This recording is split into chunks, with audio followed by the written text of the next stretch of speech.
Welcome back to the Prime Focus Goalkeeping YouTube channel. This is Brandon Miller, your host, and today we are going to talk about our 50-50 challenges. We're going to talk about going to claim the ball. We've seen a lot of questions, comments, advice online lately about how you should go claim the ball and how you can protect yourself the most. And some of them have been good comments and some of them were a little bit questionable, so we want to clear some of that up.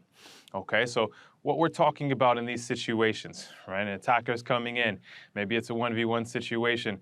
The attacker's taken a big enough touch where we think we can come out and claim the ball, right? How do we go do that safely as goalkeepers? So we're not going into challenges and exposing body parts, our head, our back, places where we can get seriously injured. All right, we focus on technique a lot because technique is what protects us from getting hurt. We talk about doing top corner saves and how do we land from that. Right, we talk about going to take crosses and putting our knee up and how do we protect ourselves in traffic there. It's the same thing here when we're going to claim balls. Right, if our attacker's coming in, how do we claim that ball, but also protect ourselves so we're not getting injured?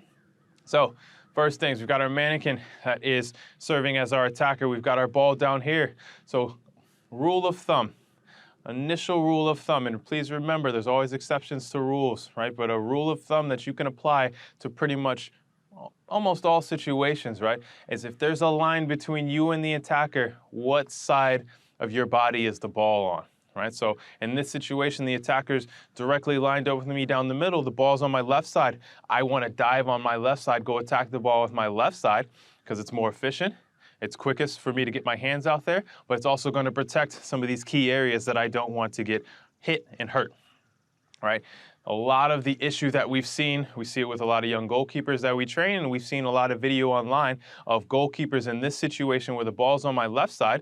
Two things, either they come in here and they dive on their right side with their back to the attacker that's coming onto the ball, which exposes your back, your neck, your head to an attacker who may be running full steam at the ball and is not so much concerned about you, but is concerned about getting to that ball. So if I'm here and I choose to come in here and dive in like this, now I've gotten to the ball, but my entire backside is exposed to this striker who, in a game, is most likely not going to pull up just because they see you coming. Now, second issue that we see a lot, goalkeepers, they want to run around the ball. And what do we mean by running around the ball? Right, shortest distance between 2 points. Point A, which is me, point B is the ball, is a straight line.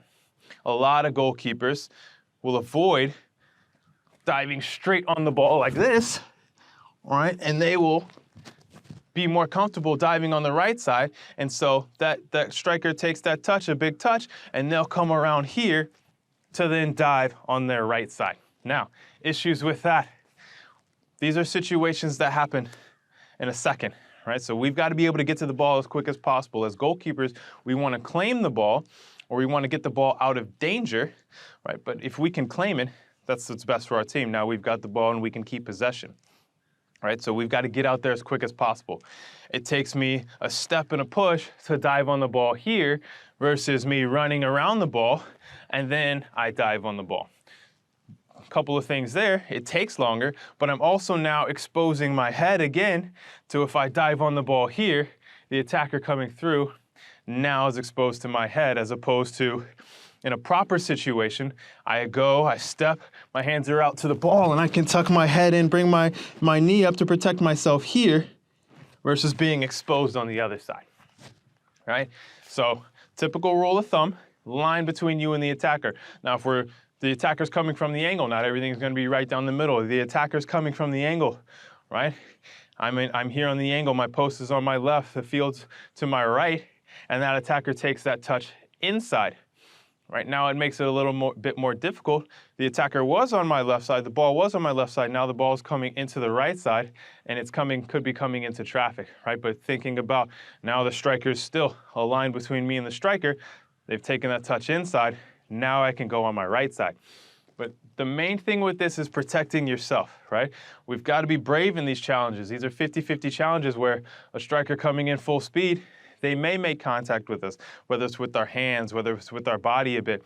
How do we protect ourselves the most so we're not the ones getting injured in these challenges? We don't want anyone to get injured, but we've got to protect ourselves first.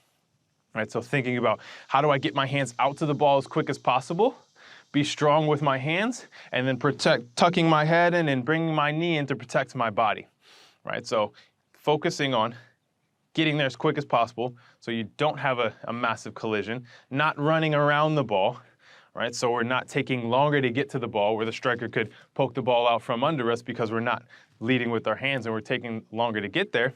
And also not just exposing our body in between the ball and the striker, right? If the striker's gonna hit something, it's gonna be the ball, hopefully, and our hands are gonna be there to be strong enough to protect it and hold on to it. But we don't want our bodies in between where the striker just run through us and we're getting kicked to the head, the neck, the back, whatever it may be. That's how injuries happen, right? So focusing on, I'm here, it's on my left side, I want to step, I want to go down, I want to dive with my hands and protect myself, and it's not around here and it's not running around the ball. And so those are the biggest things in a 50-50 challenge, knowing when to go attack the ball, how to go attack the ball, not coming straight onto the ball and just going here because, again, a striker can just poke that ball out from under you if you don't get it there. It's being brave, it's being confident enough to go out and attack the ball with your hands and cover yourself and protect your body enough to where you're going into a strong challenge. You know there may be a bit of a collision, but you've protected everything, so you know you've done your technique properly. So that's the biggest thing with the 50-50 challenges and diving in and attacking the ball, making sure we're doing it with the proper technique to protect ourselves, protect others. Most of all, we win the ball. All right, so that's all we got for the 50-50 challenges. If you have any questions, any comments, any concerns, please leave them in the comments section. But until next time, stay focused.